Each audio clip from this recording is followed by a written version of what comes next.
On a related matter, Madam President, when I listen to our Republican colleagues rail on the economy, I'm reminded of that old saying attributed to H.L. Mencken, that for every complex problem, there's an answer that's simply easy and wrong.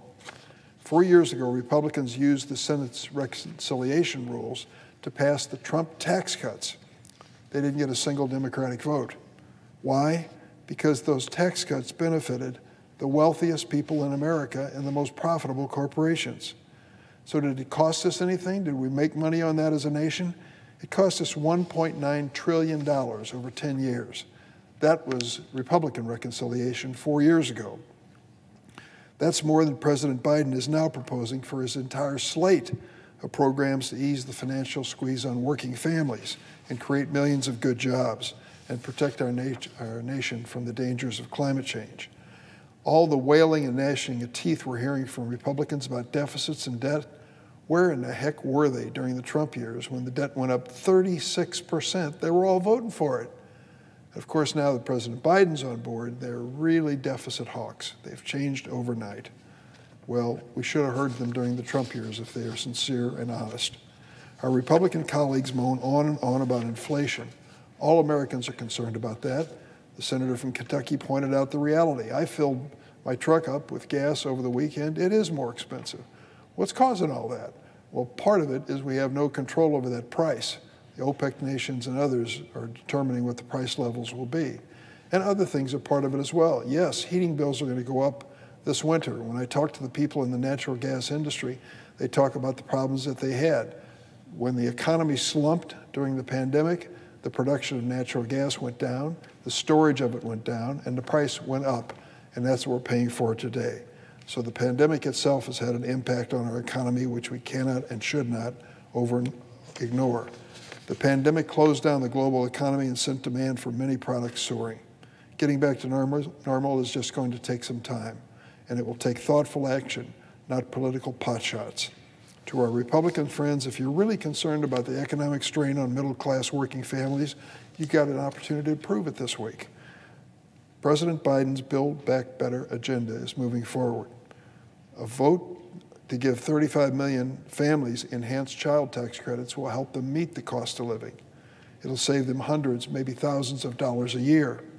A vote for good, free, early childhood education for every kid in America will put hundreds of thousands of dollars more back in the hands of parents. And unlike the Trump tax cuts, the Build Back Better agenda is paid for. That's right, we pay for it. We're not adding to the deficit, and no one earning less than $400,000 a year will face higher taxes. And then there's the issue of climate change. I'm joining a group that hopes we can go to Scotland, to Glasgow, for this climate conference that the President's attending today. We hope that a group, bipartisan group and delegation from the Senate can go at the end of this week, and I'm looking forward to that possibility. We're paying so much money out, almost on a weekly basis, for weather-related disasters. Hurricane Ida this year cost us $100 billion in damage. One storm cost roughly twice as much as we propose to spend the whole year in reducing the harm of climate change for all of America. We need to work together to create a win for the American people and for our planet, and wouldn't it be nice if it were bipartisan for a change? And let me say a word about Senator McConnell's comments. I sit here and wonder, what can he say next? Well, today he took the cake.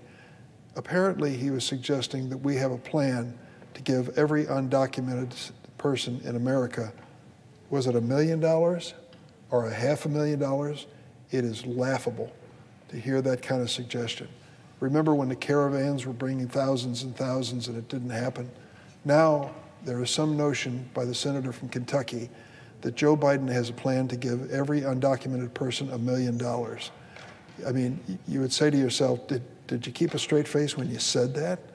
Apparently he did, and I would just tell you, the plans that I've been supporting would put these people to work in America paying taxes, paying their fair share of taxes.